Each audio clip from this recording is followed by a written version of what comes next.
All right, my next guest is a very talented guitarist. Put your hands together for Mr. Aaron Lewinter.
Jazz guitar player and traditional jazz.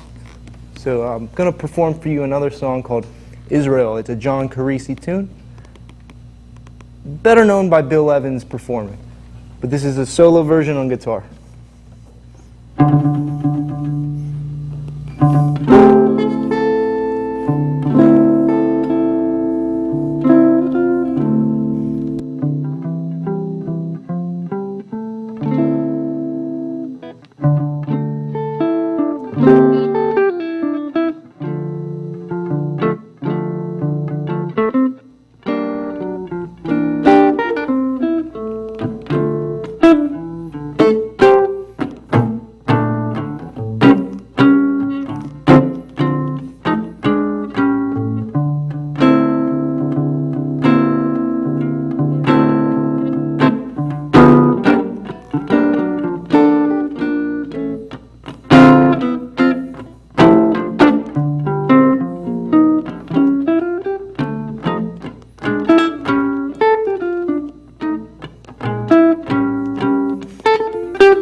Thank you.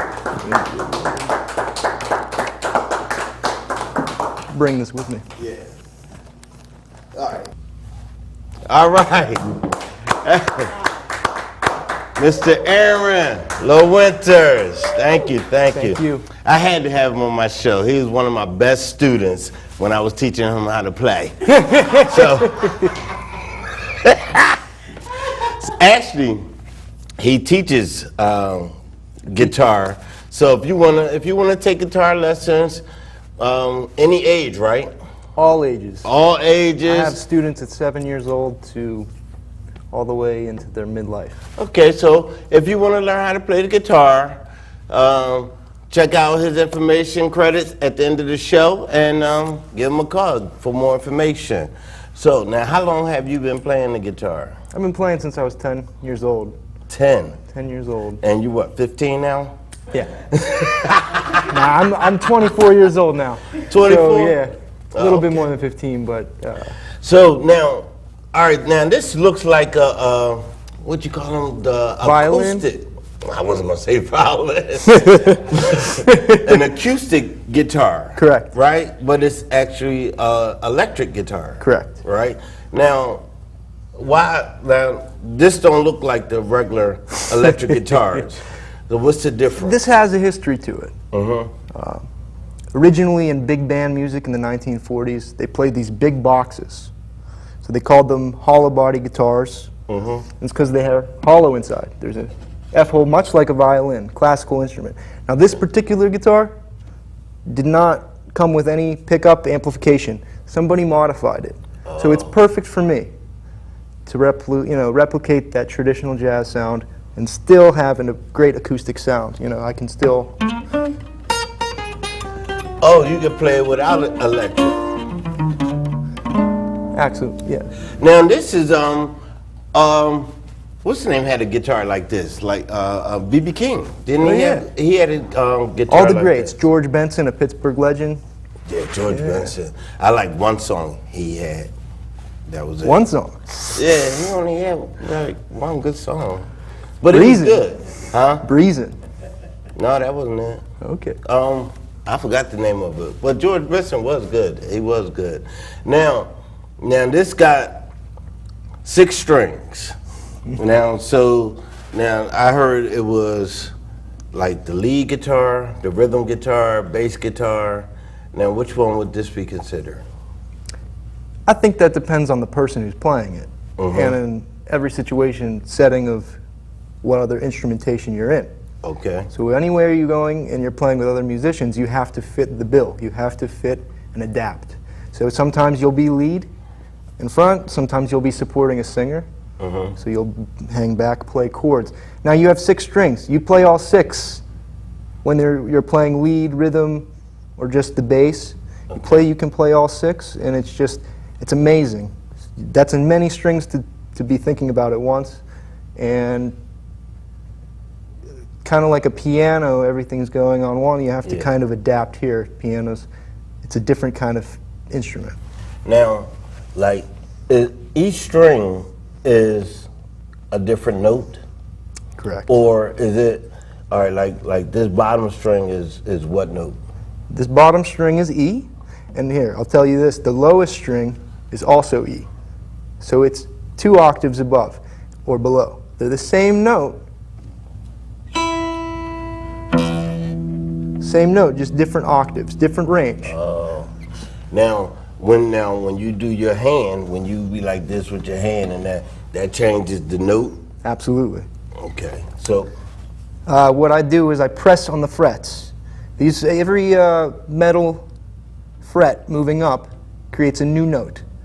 And on each string, just going on one string chromatically, meaning sequentially one after another. So we have not only 6 strings, but we also can play with 4 fingers. Or 5 fingers if you want to use your thumb. So it's about using each string, knowing the strings, and one at a time linking what you know, and be able to just slowly learn and teach yourself. It's fun. It's a lot of fun for me. So. Yeah, that's too confusing for me. Can I just do like? Absolutely. I did. Yeah. You know what? Matter of fact, when I was younger, the guys on my block, they started their little band. I wanted to be in it.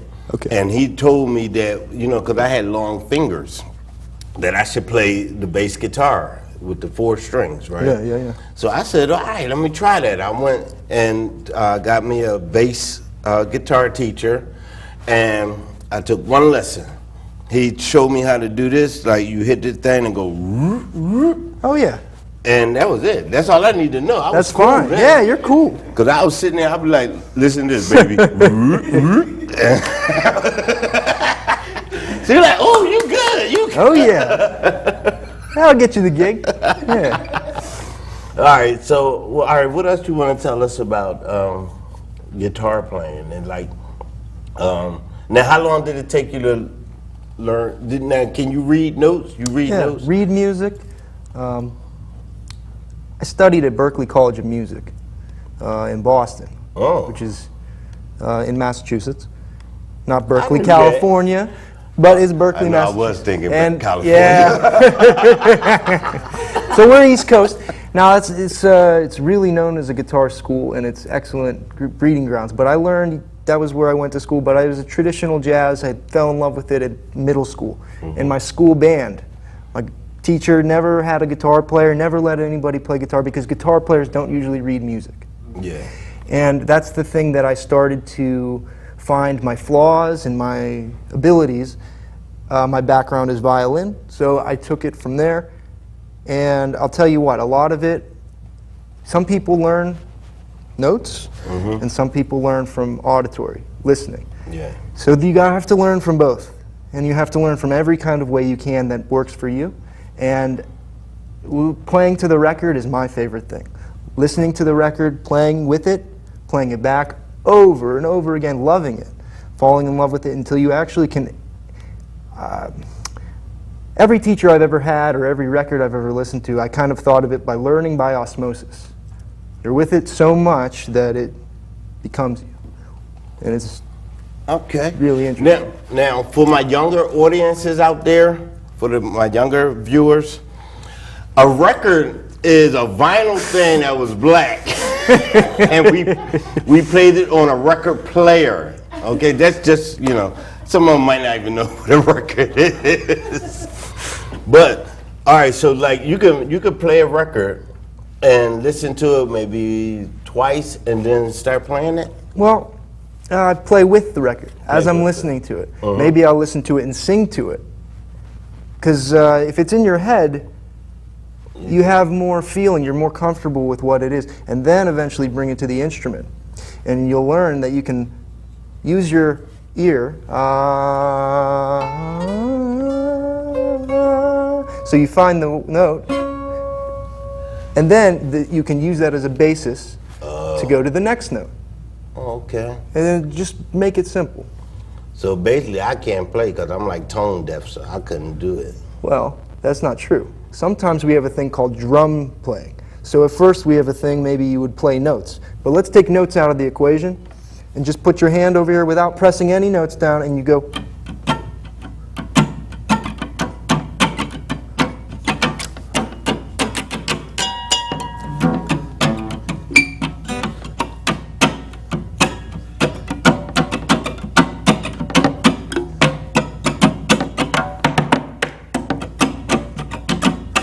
So you take away notes. And now you learn that way. He even played it all the way up here. So it's fun. All right. Well, I want to thank Aaron for being on my show. Thank you. Remember, for more information, if you want to take guitar lessons, no matter how old you are, whether or not you tone deaf or not, give him a call. His number going to appear at the end of the show. Give him a call and take some lessons from him. All right, Aaron. Thank you so much again. Here, man. Thank you. We'll be right back. Dang, you play.